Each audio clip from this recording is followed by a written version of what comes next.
नमस्कार विद्यार्थी मित्रांनो, मी प्राध्यापक प्रवीण बोंद्रे, लाडेगाववरून, तालुका कोट, जिल्हा अकोला, राज्य महाराष्ट्र. विद्यार्थी मित्रांनो,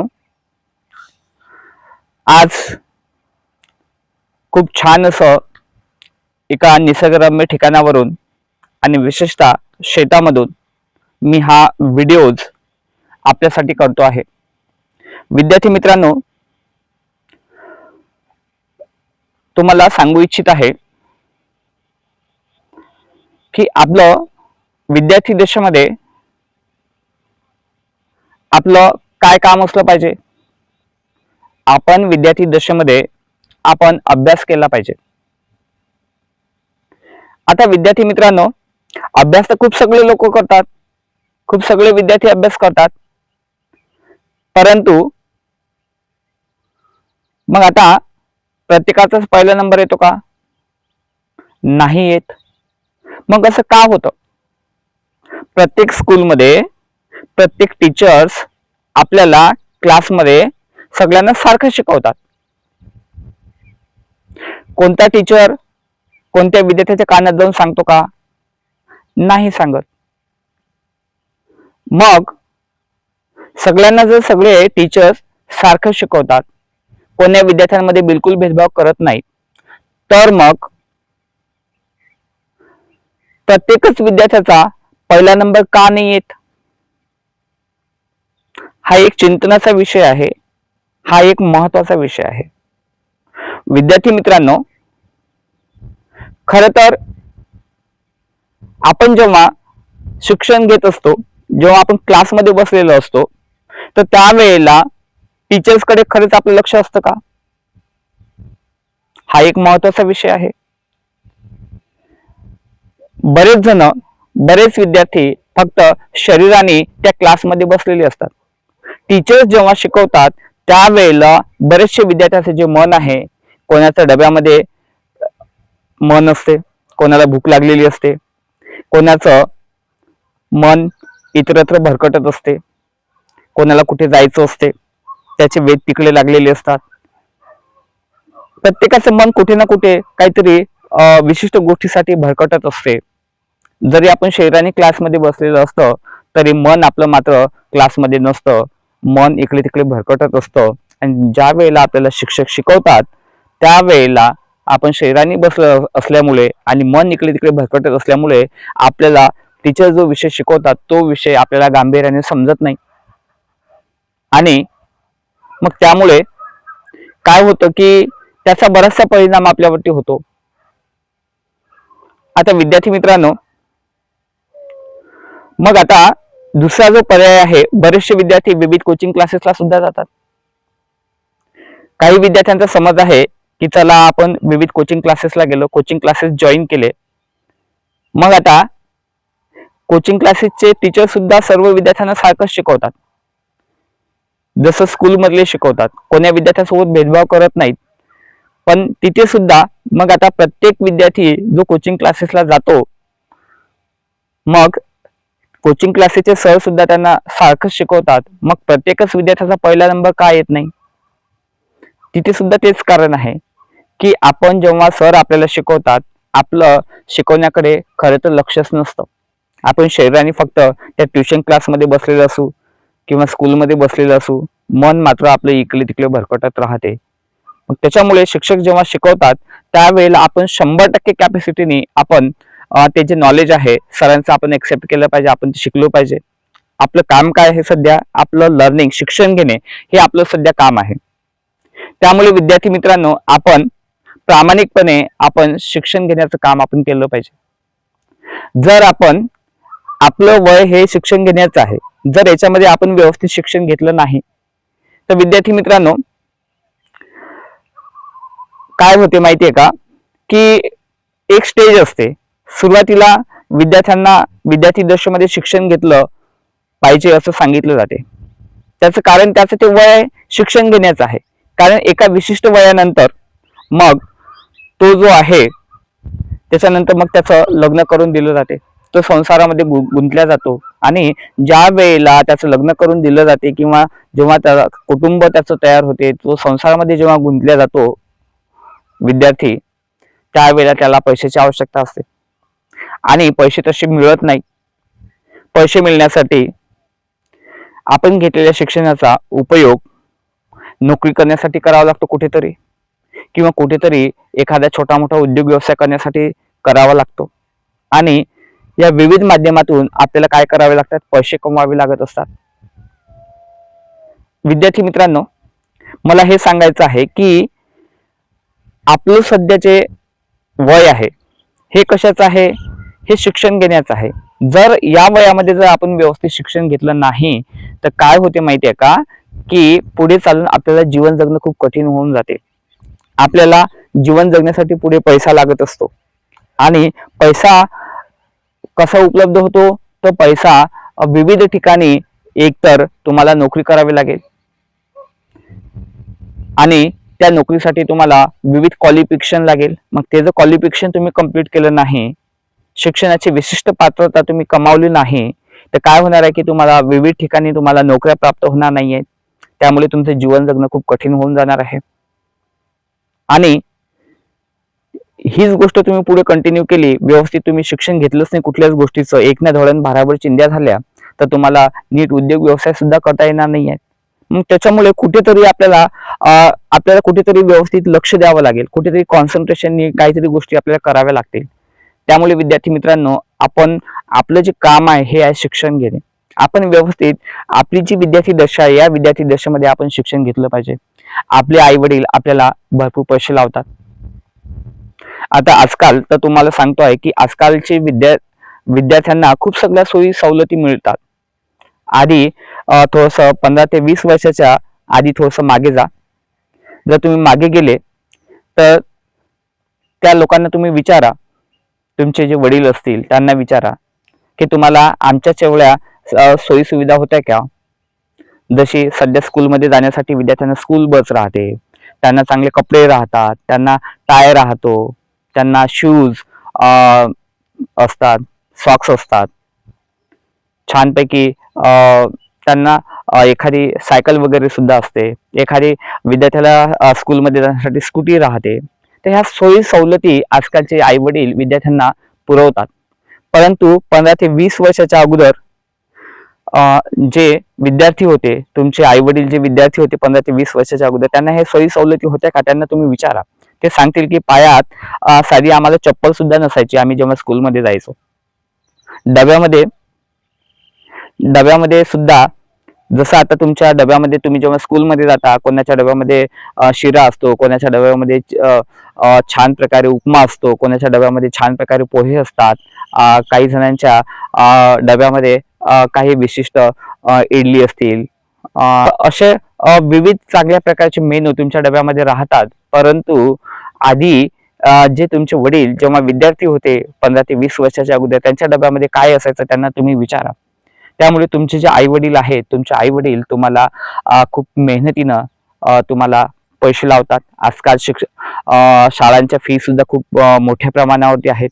जवळपास कुठे कुठे 40-40, 50-50, 60-60 हजार रुपये ऍडमिशन फीज आहेत.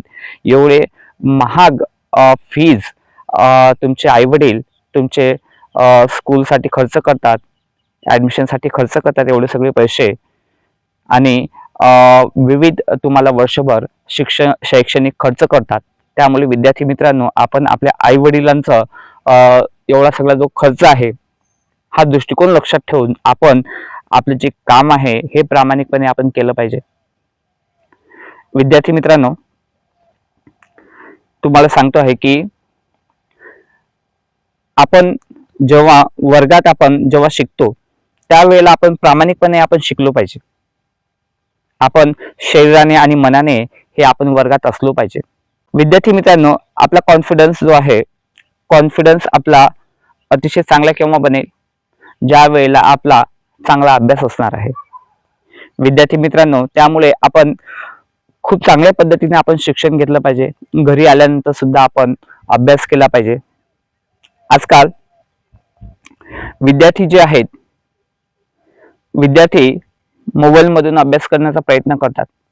आता मोबाईल मधून अभ्यास करताना होतं काय की विद्यार्थ्यांचं मधातच व्हॉट्सअपला लक्ष जाते, फेसबुकला लक्ष जाते, इंस्टावर लक्ष जाते, इतर युट्यूबला लक्ष जाते, इतर ठिकाणी लक्ष जाते आणि विद्यार्थ्यांना जेवढं कॉन्सन्ट्रेशन एखादा शैक्षणिक व्हिडिओज पाहण्यासाठी करायला पाहिजे किंवा जे काही शिकायला पाहिजे तर ते विद्यार्थी शिकतच नाही आहेत. मधामधात मोबाईलमध्ये इतरत्र ते भरकटत राहतात. तर विद्यार्थी मित्रांनो, असं करू नका. जेव्हा तुम्ही ऑनलाईन एज्युकेशन घेता त्यावेळेला तो जो व्हिडिओज आहे, शैक्षणिक व्हिडिओज, हा तुम्ही शेवटपर्यंत बघा. त्याला व्यवस्थित समजावून घ्या, त्याला वेळ द्या. इतर गोष्टी करण्यासाठी तुम्हाला भरपूर वेळ राहतो. बरेचसे पॅरेंट्सचं म्हणणं राहते की आम्ही विद्यार्थ्यांना मोबाईल उपलब्ध करून देतो, परंतु त्या मोबाईलमधून तो व्यवस्थित शिक्षण न घेता फालतू गोष्टीसाठी त्या मोबाईलचा हे विद्यार्थी वापर करतात. तर विद्यार्थी मित्रांनो, असं करू नका. त्यामुळे तुमच्या आईवडिलांचं नुकसान नाही, हे तुमचंच नुकसान आहे. तुमचं भविष्य तुमचं खराब होणार आहे. तुम्हाला एक्झाम्समध्ये कमी मार्क्स मिळतील. तर त्यामुळे विद्यार्थी मित्रांनो, आपण स्कूलमध्ये सुद्धा टीचर जेव्हा शिकवतात तेव्हा आपण व्यवस्थित लक्ष दिलं पाहिजे. आपण घरी सुद्धा जेव्हा आपण अभ्यास करतो तर आपण अभ्यास करत असताना 100% लक्ष देऊन आपण अभ्यास केला पाहिजे. आता विद्यार्थी मित्रांनो, मी तुम्हाला सांगतोय की आपण 100% लक्ष देणं म्हणजे काय? 100% लक्ष देणं याला आपण एक प्रकारे मेडिटेशन सुद्धा म्हणू शकतो, एक प्रकारे आपण ध्यान सुद्धा आपण त्याला म्हणू शकतो. आता याच्यामध्ये जेव्हा आपण एखादा चांगला मेनू खातो, जेव्हा आपण जेवण करतो, एखादा चांगला मेनू असेल तर आपलं 100% लक्ष ते स्वादिष्ट जेवणामध्ये असते, तो मेनू खाण्यामध्ये असते. इतरत्र बिलकुल आपलं लक्ष नसते 1% पण. म्हणजे 100% लक्ष एखाद्या वेळेस जर चांगला मेनू असेल तर तो खाण्याकडे आपलं लागलेलं असते. तर त्यावेळेला जे 100% लक्ष देऊन आपण एखादा पदार्थ खात असू तर त्यावेळेला त्याला काय म्हटलं जाते? त्याला मेडिटेशन किंवा त्याला ध्यान असं म्हटलं जाते. एखादा उत्कृष्ट गायक असेल आणि तो एखाद्या ठिकाणी प्रेक्षकांसमोर आपलं गाणं सादर करत असेल आणि तो त्याचं 100% लक्ष ते गाणं म्हणण्याकडे असेल तर त्यावेळेला त्याला सुद्धा एक प्रकारे मेडिटेशनच म्हटलं जाते. त्याला सुद्धा एक प्रकारे ध्यान म्हटलं जाते. एखादा प्लेयर असेल, तो 100% कॅपॅसिटीवर 100% लक्ष देऊन तो त्याच्या खेळाकडे लक्ष देत असेल, तो खेळत असेल तर ते सुद्धा एक प्रकारे त्याचं मेडिटेशन किंवा ध्यान म्हटलं जाणार आहे. तर विद्यार्थी मित्रांनो, असंच आपण सुद्धा आपला जो अभ्यास आहे हा 100% कॅपॅसिटीवर केला पाहिजे. एक प्रकारे अभ्यासामध्ये आपल्याला काय करायचं आहे? आपल्याला अभ्यासामध्ये ध्यान लावायचं आहे, कॉन्सन्ट्रेशन लावायचं आहे. त्यामुळे विद्यार्थी मित्रांनो, आपला जो अभ्यास आहे हा चांगल्या लक्षात राहणार आहे. आणि बरेच विद्यार्थी जे आहेत तर अभ्यास करण्याच्या ज्या वेळा आहेत विद्यार्थ्यांच्या ह्या वेगवेगळ्या राहतात, परंतु जास्तीत जास्त अभ्यास हा केव्हा लक्षात राहतो विद्यार्थी मित्रांनो? पहाटे केलेला अभ्यास हा जास्तीत जास्त लक्षात राहतो असं म्हटलं जाते. त्याचं कारण काय आहे? त्याचं कारण तुम्हाला सांगतो की पहाटेच्या वेळेला 3:56 एक या विश्वामध्ये एक कॉस्मिक पॉवर, त्याला विश्वशक्ती म्हणतो, ही संचालित होते पहाटेच्या वेळेला जास्तीत जास्त प्रमाणामध्ये. त्याला विश्वशक्ती असं सुद्धा म्हटलं जाते. आणि 3:56 ही कॉस्मिक पॉवर किंवा ही विश्वशक्ती ही खूप जास्त प्रमाणामध्ये ऍक्टिव्ह राहते, संचालित राहते. आणि तो जो टायमिंग असतो 3:56 त्याला म्हटलं जाते ब्रह्ममुहूर्त. आणि पहाटेच्या वेळेला शांत वातावरण असते, सगळीकडे खूप छान असं वातावरण असते आणि कॉस्मिक पॉवर सगळीकडे छान प्रकारे काय असते? संचालित असते. पहाटेच्या वेळेला थोडंफार आपण 5-10 मिनिट, 10-15 मिनिट आपण जर मेडिटेशन केलं, त्यानंतर अभ्यास केला, पहाटेच्या वेळेला जर आपण अंगणामध्ये येऊन बसलो तर जी कॉस्मिक पॉवर आहे छानपैकी तुमच्या इथून मिड ब्रेन मधून तुमच्या बॉडीमध्ये काय करणार? प्रवेश करणार आहे. तुम्ही खूप चार्जिंग होऊन जाणार आहे.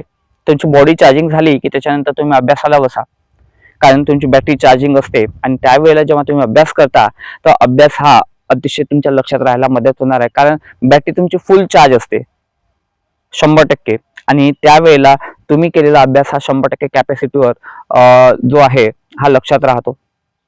मग जसा जसा दिवस पुढे जाईल तशी तशी आपली जी बॅटरी आहे ही उतरायला लागते. मग पुढे जसा जसा तुम्ही अभ्यास करायला लागता दिवस निघाल्यानंतर, तो केलेला अभ्यास तुमच्या लक्षात राहत नाही. त्याचं कारण काय असते की तुमचं कॉन्सन्ट्रेशन हे 100% लागत नाही, तुमची जी बॅटरी आहे ही उतरून गेलेली असते. तर त्यामुळे विद्यार्थी मित्रांनो मला हे सांगायचं आहे की पहाटेच्या वेळेला केलेला अभ्यास हा विद्यार्थ्यांच्या जास्तीत जास्त लक्षात राहण्याचं कारण म्हणजे पहाटेच्या वेळेला कॉस्मिक पॉवर विश्वशक्ती ही चांगल्या प्रकारे संचालित असते, त्यामुळे आपल्या मिडब्रेन मधून ती आपल्या शरीरामध्ये प्रवेश करते आणि आपण फुल 100% चार्जिंग होऊन जातो आणि त्यामुळे पहाटेच्या वेळेला शांततेच्या वेळेला केलेला जो अभ्यास आहे हा आपल्याला जास्तीत जास्त लक्षात राहण्यामध्ये मदत होते आणि जसा जसा दिवस पुढे जातो आणि नंतर जर तुम्ही अभ्यास करायला घेतला तर तुमची बॅटरी हळूहळू डाऊन होत जाते आणि त्यामुळे केलेला अभ्यास तुमच्या पाहिजे तेवढे लक्षात राहत नाही. आणि विद्यार्थी मित्रांनो तुम्हाला सांगतोय की आपण काय केलं पाहिजे, आपण अभ्यासाचं एक वेळापत्रक तयार केलं पाहिजे, टाइम टेबल तयार केला पाहिजे. विद्यार्थी मित्रांनो आपण वेळेचं व्यवस्थित नियोजन केलं पाहिजे. ते नियोजन कसं केलं पाहिजे मी ते तुम्हाला सांगतो आहे. विद्यार्थी मित्रांनो जेव्हा आपण कुठल्याही प्रकारचा पेपर सॉल्व्ह करतो जनरली, तर त्या पेपरमध्ये समजा 5 मुख्य प्रश्न असले आणि प्रत्येक मुख्य प्रश्नामध्ये 4 उपप्रश्न राहतात आणि 3 तासाचा पेपर असतो. एका तासामध्ये 60 मिनिट असतात. मग 3 तासामध्ये किती होतात? 180 मिनिट. किती होणार आहेत? 180 मिनिट होतात. आता या 180 मिनिटाला जर 5 मुख्य प्रश्नांनी जर भागितलं, 180 मिनिटाला मुख्य 5 प्रश्नांनी जर भागितलं तर एका मुख्य प्रश्नावरती येतात 36 मिनिट. किती येतात? एका मुख्य प्रश्नावरती 36 मिनिट येतात. आणि प्रत्येक मुख्य प्रश्नामध्ये जर 4 उपप्रश्न असले तर मग आता एका मुख्य प्रश्नावर किती आले? 36 मिनिट आले. त्या 36 मिनिट भागीला काय करायचे? 4 उपप्रश्न करायचे. म्हणजे 36 मिनिट भागीला जर तुम्ही 4 केले तर प्रत्येक उपप्रश्नाच्या हिश्श्यावरती 9 मिनिट आलेले आहेत. तर प्रत्येक उपप्रश्नाला तुम्ही 9 मिनिट द्यायचे. आणि जर एखादा दीर्घोत्तरी प्रश्न असेल मुख्य प्रश्न तर मग त्याला तुम्ही ते 36 मिनिट देऊ शकता, मोठा प्रश्न असेल तर. तर विद्यार्थी मित्रांनो अशा पद्धतीनं प्रत्येक मुख्य प्रश्नाला तुम्ही 36 मिनिट दिले पाहिजेत आणि त्यात प्रत्येक जर समजा मुख्य प्रश्नामध्ये 4 उपप्रश्न असतील तर त्याला तुम्ही 9-9 मिनिट दिले पाहिजे 4 उपप्रश्नांना. अशा पद्धतीने तुम्ही वेळेचं काय केलं पाहिजे? नियोजन केलं पाहिजे. आणि परीक्षेमध्ये जाताना तुम्ही घड्याळ नेली पाहिजे, घड्याळ समोर काढून ठेवली पाहिजे आणि तेवढ्या वेळेमध्ये आपला तो प्रश्न लिहिणं झालाच पाहिजे. ही गोष्ट मात्र आपण लक्षात घेतली पाहिजे. कारण कधी कधी काय होतं की आपण खूप सगळा अभ्यास करतो आणि मग पेपर झाल्यानंतर विद्यार्थी क्लासच्या बाहेर निघतात आणि म्हणतात की मी अभ्यास तर खूप केला होता पण माझं लिहिणंच नाही झालं, मला वेळच नाही पुरला. तर ही गोष्ट आपण लक्षात घेण्यासारखी आहे. तर त्यामुळे आपण जो काही अभ्यास केलेला आहे तो पेपरमध्ये लिहिल्याच गेला पाहिजे. नंतर मात्र असं झालं नाही पाहिजे की आपण अभ्यास तर केला होता परंतु आपल्याला वेळच पुरला नाही आहे.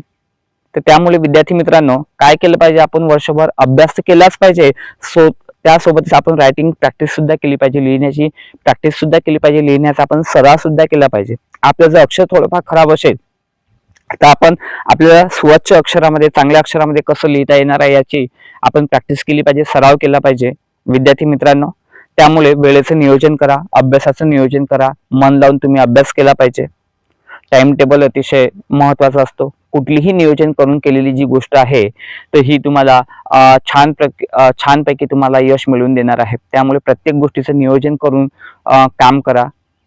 नियोजन केलेली जी गोष्ट आहे ही अतिशय महत्वाची राहते. हे तुम्हाला चांगल्यात चांगला तुम्हाला रिझल्ट प्राप्त करून देऊ शकते. विद्यार्थी मित्रांनो आपले आई वडील आपल्यासाठी भरपूर पैसे खर्च करतात, भरपूर आपल्यासाठी मेहनत करतात. त्यामुळे आपण आपल्या आई वडिलांच्या प्रयत्नांचं आपण चीज केलं पाहिजे.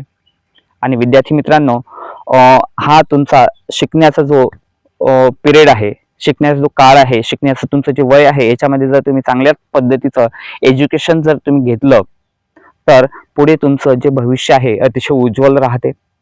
आणि विद्यार्थी मित्रांनो पुढचा काळ तुमचा सुखकर जाणार आहे. म्हणून विद्यार्थी मित्रांनो आता सध्या आपलं हे वय आहे हे शिकण्याचं आहे, त्याच्यामुळे याच्यामध्ये आपण शिकलो पाहिजे आणि चांगल्या पद्धतीने शिकलो पाहिजे. तर विद्यार्थी मित्रांनो मी आजच्या व्हिडिओज मधून तुम्हाला मूलमंत्र देत आहे की शिक्षण घेत असताना काय करायचं? आपण 100% कॅपॅसिटीवर लक्ष देऊन शिक्षण आपण घेतलं पाहिजे. वर्गामध्ये आपण केवळ फक्त शरीराने बसता कामा नये तर आपण मनाने सुद्धा क्लासमध्ये हजर असलो पाहिजे. शिक्षकांच्या शिकवण्याकडे आपण 100% लक्ष दिलं पाहिजे. तर विद्यार्थी मित्रांनो आजच्या व्हिडिओजमध्ये एवढंच. अशीच काही शिक्षण विषयी काही माहिती घेऊन मी पुढच्या व्हिडिओजमध्ये येणार आहे. तोपर्यंत मी आपली रजा घेतो आहे. Thank you so much.